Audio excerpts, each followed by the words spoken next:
Entonces Jehová Dios hizo caer sueño profundo sobre Adán, y mientras éste dormía, tomó una de sus costillas y cerró la carne en su lugar, dice en Génesis 2:21, a propósito de las costillas.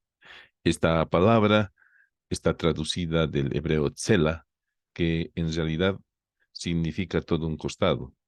Así que aparentemente lo que ocurrió en realidad es que Jehová Dios dividió en dos a Adán para sacar a Eva, su media mitad. Tengan ustedes un cordial saludo. Estamos en la Universidad Mayor de San Andrés, en la Facultad de Medicina, Enfermería, Nutrición y Tecnología Médica. Estamos en la carrera de Fisioterapia y Kinesiología. Nuestra cátedra es Anatomía Funcional y veremos el tema de osteología del tórax. Quien les habla es José María Ortiz Rodríguez, docente titular emérito de anatomía, especialista en anestesiología y psicopedagogía, evaluación y gestión en educación superior en salud, actual presidente de la Asociación Boliviana de Anatomía. Antes de entrar completamente al tema de esqueleto del tórax, veremos una parte que nos quedó pendiente, que es el hueso hioides. El hueso hioides es un hueso impar localizado en la parte anterior del cuello, inmediatamente por delante de la columna cervical. Topográficamente se ubica en el ángulo que se forma entre la cara inferior de el piso de la boca y la cara anterior del cuello. Es un hueso cuadrilátero que tiene cuatro prolongaciones. Este es el cuerpo del hueso hioides visto por delante. Aquí tenemos una imagen real del cuerpo del hueso hioides visto por delante. Aquí el cuerpo del hueso hioides visto por detrás. Y aquí tenemos el cuerpo del hueso hioides visto lateralmente en una imagen real y en un dibujo. Pues veremos que de los lados del cuerpo, de los bordes laterales del cuerpo, se desprenden este par de astas denominadas astas mayores del hueso hioides, y justo del ángulo entre la cara lateral y el asta mayor parten estas pequeñas salientes que son las astas menores. Como verán ustedes, el cuerpo tiene una cara anterior, una cara posterior, un borde superior, un borde inferior y dos bordes laterales. En la cara anterior encontraremos esta cresta media anterior y a los lados estas dos pequeñas depresiones. En el extremo posterior de las astas mayores encontramos estos abultamientos que son los tubérculos hioideos. ¿Qué es lo que encontramos en el hueso y después una serie de inserciones? En primer lugar, a nivel de las astas mayores, en el borde superior y continuándose hasta el borde posterior de las astas menores, tenemos toda esta línea de inserción del músculo constrictor medio de la faringe, que es todo esto. Entonces, vean ustedes cómo el constrictor medio de la faringe está viniendo a insertarse, este es, en el hueso hioides. Todo esto es el músculo constrictor medio de la faringe. A nivel de las astas mayores, también inmediatamente por fuera del constrictor medio de la faringe, se inserta el músculo hiogloso, del hioides a la lengua. Este es precisamente el músculo hiogloso que está partiendo del asta mayor del hioides y se está introduciendo en el espesor de la lengua. En las astas mayores, también en el borde inferior, se inserta el músculo tiroideo. Ahí lo tenemos, es un pequeño músculo que parte del cartílago tiroides y termina en el hueso hioides. El músculo tiroideo pertenece a los músculos infrahioideos. En las astas menores, en la unión con el borde anterior y la cara anterior del cuerpo, se inserta un pequeño músculo denominado condrogloso, que va de las astas menores a la lengua. En las astas menores, en el vértice de las astas menores, se inserta este ligamento que viene desde la apófisis estiloides, el ligamento estiloioideo. Aquí lo tenemos en esta imagen del néter también, al ligamento estiloioideo. En el cuerpo. En el cuerpo se insertan en el borde superior dos músculos, el músculo genio-gloso. Ahí lo tenemos al músculo genio-gloso que se dirige desde las apófisis geni hasta la lengua, pero también se inserta en el hueso hioides. Luego tenemos en la cara anterior del cuerpo las inserciones de los músculos genioideos. Genioideo es un músculo par que se inserta en la cara posterior de la mandíbula a nivel de las apófisis geni o espinas de la mandíbula y termina en el hueso ioides en la cara anterior del cuerpo. En el cuerpo, también cerca a los ángulos inferiores se inserta el músculo digástrico, el tendón intermedio de este músculo que es el músculo digástrico.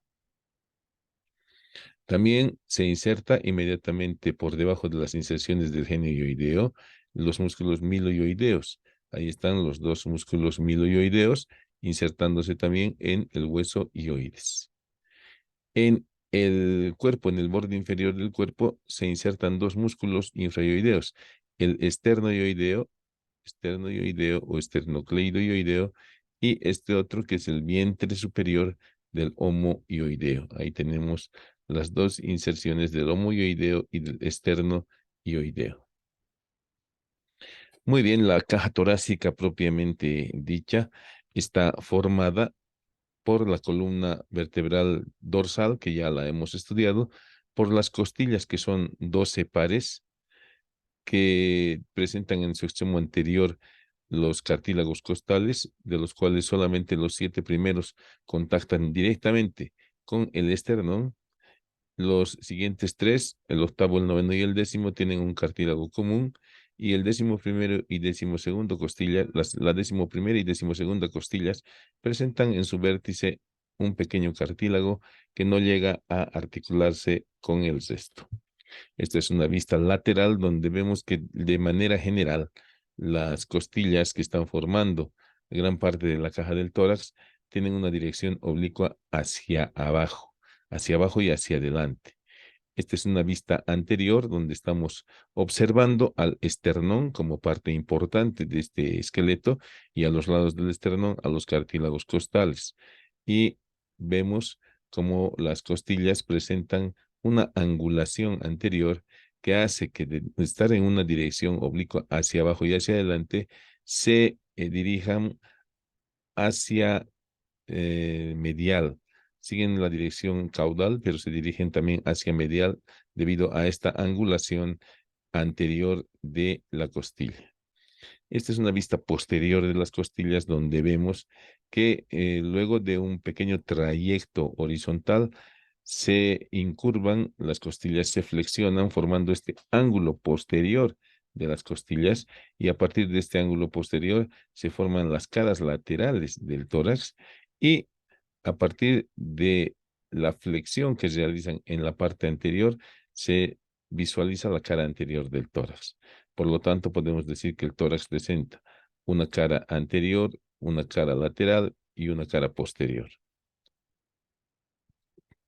Empezaremos a ver el esternón, y el esternón pues es una pieza ósea impar ubicado en la línea media que por su estructura es un hueso plano.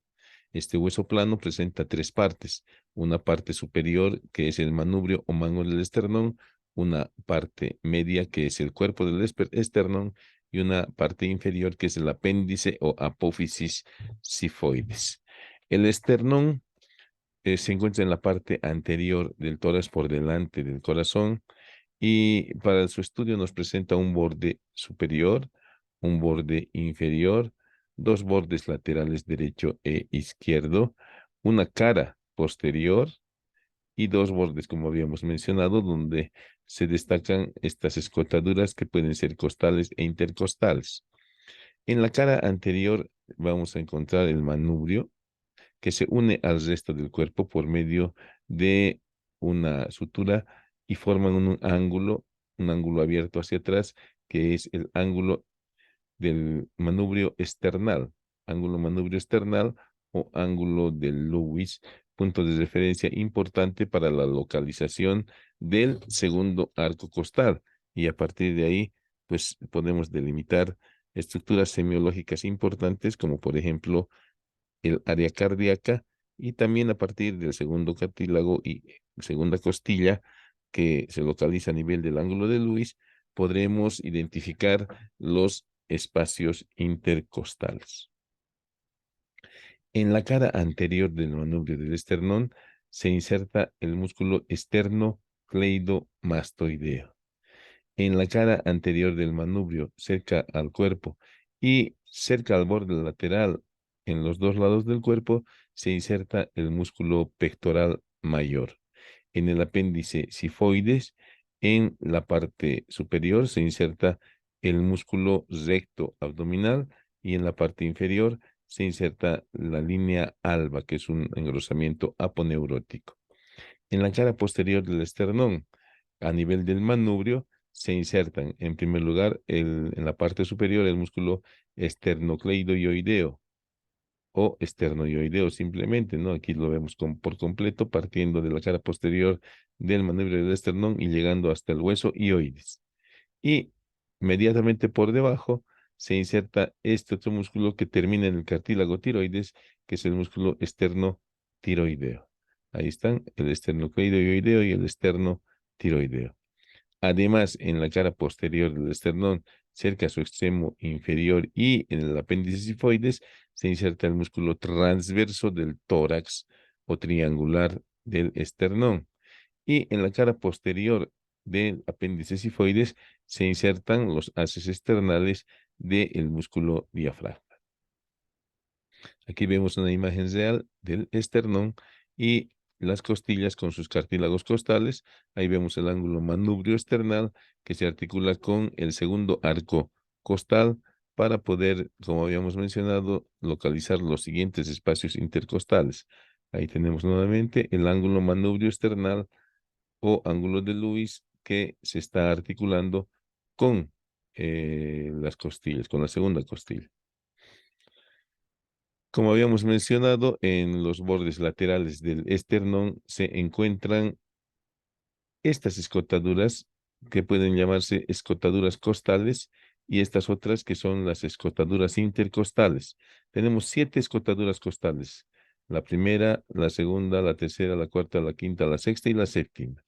A nivel del borde superior, tenemos en la parte central esta escotadura que se denomina horquilla external y que es fácilmente palpable. A los lados de la horquilla external encontraremos estas superficies articulares denominadas superficies claviculares que están conformadas en silla de montar. Pasando a las costillas, pues veremos que las costillas son huesos también planos, pero tienen un aspecto alargado. Y en esta imagen estamos viendo la primera costilla, que es muy atípica, y la segunda costilla, que es una transición entre esta primera costilla muy atípica y las costillas típicas. Y aquí en la parte inferior estamos viendo una costilla típica que puede pertenecer que puede ser la sexta costilla. Vamos a ver primero una costilla típica en la cual encontraremos en la parte posterior la cabeza de la costilla que tiene una superficie articular con dos facetas, una superior y una inferior, formando un ángulo diedro. Un cuello que es una parte más o menos estrecha que da inserción a músculos como por ejemplo los supracostales y a ligamentos. Luego tenemos la tuberosidad o tubérculo costal con una parte no articular para inserciones musculares y una parte articular. Luego tenemos todo el cuerpo de la costilla y el extremo anterior. En el cuerpo de la costilla encontraremos un borde superior en el cual se insertan los músculos intercostales y un borde inferior que presenta un canal, el canal subcostal. En el labio externo del canal subcostal se inserta el músculo intercostal, los músculos intercostales externo e interno. Y en el labio interno de este canal subcostal se inserta el músculo intercostal íntimo. Y el canal está ocupado por el paquete neurovascular intercostal, que está constituido por la vena, por la arteria y por el nervio intercostal. Como habíamos mencionado, las costillas típicas presentan una dirección horizontal en su parte inicial para luego inclinarse hacia abajo y hacia adelante, ¿ya? Y flexionarse hacia adelante. Luego de un breve trayecto eh, en sentido sagital, vuelven a flexionarse para dirigirse hacia el plano medio ya en un sentido coronal y es así que en las costillas encontraremos pues un ángulo posterior y un ángulo anterior. Aquí tenemos un detalle de la cabeza de la costilla que presenta dos facetas articulares y un ángulo, estas dos facetas conformando un ángulo articular diedro que se articula con los cuerpos de las vértebras. Y ahí vemos el tubérculo costal que se articula con las apófisis transversas. Ahí tenemos precisamente, vista por debajo, el cuerpo de la costilla. Estamos viendo aquí el surco subcostal, que aquí está representado claramente y nos está mostrando las inserciones en el labio externo. En el labio externo los músculos intercostales externo e interno, y en el labio interno del canal subcostal el músculo intercostal íntimo. También estamos viendo la tuberosidad costal, que presenta una carilla articular para articularse con las apófisis transversas, y la cabeza con su superficie en ángulo diedro. Aquí estamos viendo precisamente cómo de la aorta están partiendo las arterias intercostales, y hacia el sistema ácido están llegando las venas intercostales, y prácticamente uniéndose con el tronco simpático vemos a los nervios intercostales. De esa manera, el orden que habíamos mencionado se cumple. Ahí está la vena intercostal, inmediatamente por debajo está la arteria, e inmediatamente por debajo está el nervio intercostal. Aquí está más clara la distribución de la vena, de la arteria y del nervio intercostal. Vena, arteria y nervio. Vena, arteria y nervio. En esta imagen del néter también ahí está la vena, ahí está la arteria intercostal y ahí está el nervio intercostal. Vena, arteria y nervio intercostales que recorren a lo largo del borde inferior de los espacios intercostales. Una costilla, como habíamos mencionado, atípica es la primera costilla, que es aplanada de arriba a abajo, es la más corta. Su cabeza se articula con la primera vértebra torácica. A nivel de su cuello encontramos una inserción para el primer músculo supracostal. Luego tenemos en el ángulo que se informa posteriormente en la inserción del serrato menor postero superior, y en esta cara superior encontraremos en su borde interno, cerca del extremo anterior, una saliente que es el tubérculo del escaleno anterior. Delante del tubérculo del escaleno anterior hay un surco, el surco de la vena subclavia, y detrás hay otro surco transversal que es el surco de la arteria subclavia. En el ángulo externo, justo a la mitad de la primera costilla, se inserta el serrato mayor, y detrás del canal de la arteria subclavia se inserta el serrato menor postero superior, y acerca a su extremo anterior se inserta el músculo subclavio en la cara superior de la primera costilla. En la segunda costilla vamos a ver también las inserciones correspondientes al serrato menor postero superior, al escaleno medio y al escaleno posterior. Aquí estamos viendo unas costillas reales en las que estamos viendo esta cara superior de la primera costilla, donde se distingue el tubérculo del escaleno anterior, el canal de la arteria subclavia, el canal de la vena subclavia, la inserción del serrato anterior, la inserción del músculo subclavio, la inserción del ligamento costoclavicular, la inserción de la membrana pleural. Ahí vemos la inserción del escaleno medio, ahí está la inserción del ligamento costotransverso, y ahí están las líneas de inserción de las cápsulas articulares. Y en la cara inferior, la superficie de inserción de los músculos intercostales. Y ahí está precisamente, esta es la primera costilla, y vemos cómo se inserta en la primera costilla este músculo que es el escaleno anterior, inserción del escaleno anterior. Y justo detrás de la inserción del escaleno anterior se encuentra este surco para esta arteria que es la arteria subclavia. Y delante del escaleno se encuentra este otro surco, el surco para la vena subclavia. Y ahí tenemos la inserción del serrato menor postero superior, y aquí está la inserción del serrato mayor. Esta es una imagen que nos está mostrando los cartílagos costales, que son cuadriláteros, con un extremo external, un extremo costal, un borde superior y un borde inferior, una cara anterior y una cara endotorácica. Aquí tenemos los cartílagos que se unen al esternón, del primero al séptimo, se unen además con su propia costilla, el octavo, el noveno y el décimo forman un solo cartílago común, y por último el décimo primero y el décimo segundo no llegan a acercarse a esta estructura. Y por esta razón es que las primeras 7 costillas son denominadas verdaderas, las costillas 8, 9 y 10 costillas falsas, y la 11 y la 12 costillas flotantes. Ahí tenemos precisamente cómo se conforma la caja torácica. Ahí están los cartílagos costales, que son los que le dan la propiedad de elasticidad a la caja torácica. Al pasar los años, los cartílagos costales pueden osificarse y disminuirse notablemente la elasticidad y la compliance de la caja torácica. Ahí vemos la cabeza de la costilla articulándose con los cuerpos vertebrales, con las semifacetas, y ahí vemos la tuberosidad costal articulándose con las apófisis transversas. Entonces, este sistema de articulaciones mencionados rotan, y esta rotación hace que las costillas se eleven y desciendan, y al mismo tiempo el esternón. En esta imagen estamos viendo los cartílagos costales con su extremo esternal, su extremo costal, y nos muestra esta diapositiva que la primera articulación condroesternal es una articulación cartilaginosa. La segunda articulación condroesternal a nivel del ángulo de Lewis es una articulación sinovial, lo propio la tercera, la cuarta, la quinta, la sexta y la séptima. ¿Ya? Esas son articulaciones sinoviales. Y en la parte externa se articulan con las costillas por medio de articulaciones cartilaginosas. Ahí sí todos son articulaciones cartilaginosas.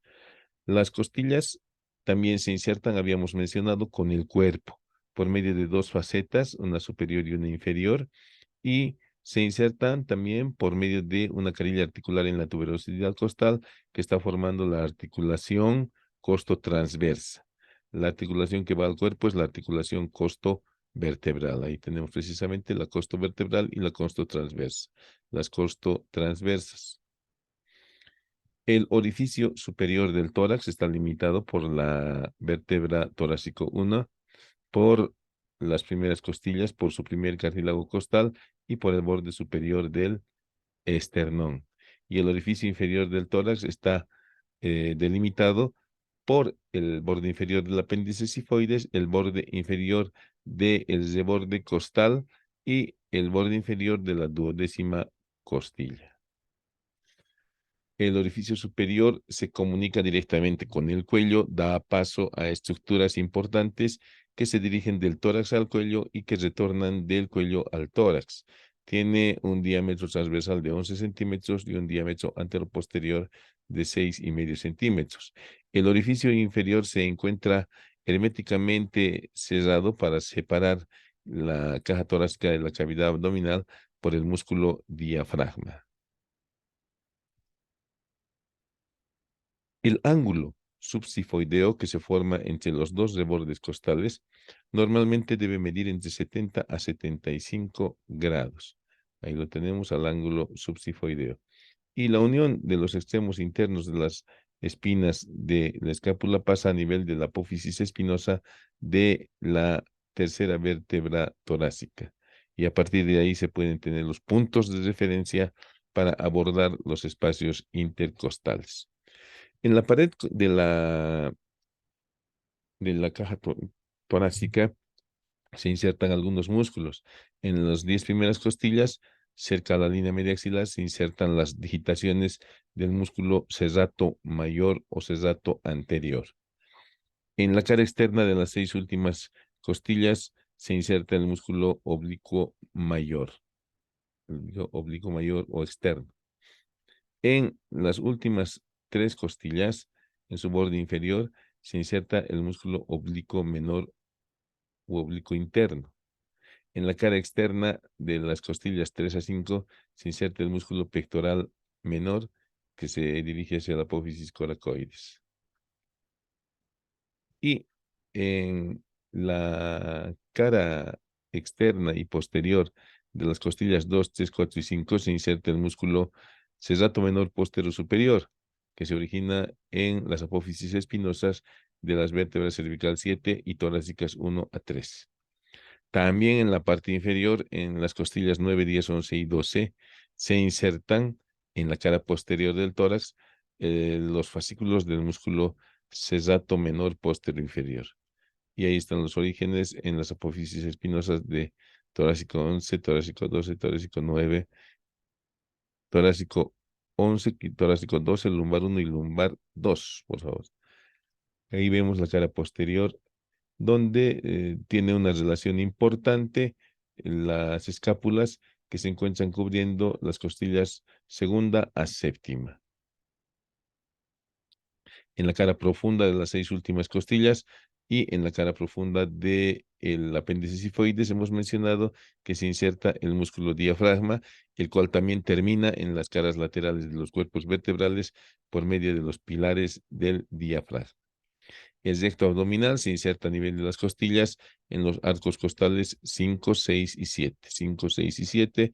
Y también hemos visto que se inserta en el manubrio del esternón. En la cara posterior del tórax, a nivel de las costillas, además del serrato menor posterior superior y posterior inferior, se insertan los músculos iliocostales, el iliocostal torácico, el iliocostal lumbar y el cervical. Y los músculos longísimos, el longísimo del tórax, el longísimo del cuello. Este conocimiento nos sirve para, en caso de necesitar realizar una reanimación cardiopulmonar cerebral, pues nosotros apoyamos el talón de una de las manos en la mitad inferior del esternón y el talón de la otra mano sobre la mano que está apoyada al esternón y comprimimos el esternón. Si es una persona adulta, pues comprimimos haciendo que el esternón se hunda unos 5 centímetros y hacemos que el corazón bombee artificialmente la sangre porque está entre la columna vertebral y el corazón. Entonces, la posición para este masaje es con los codos extendidos y el talón de la mano apoyado en la mitad inferior del esternón. El paciente tiene que estar sobre una superficie rígida. Aquí tenemos una placa de tórax donde observamos pues las costillas, pero además de ver las costillas, generalmente en la placa de tórax también podemos observar la silueta cardíaca, la trama broncovascular, el botón aórtico. Sin embargo, las costillas son una buena referencia para cualquier otro tipo de estudios en la caja torácica.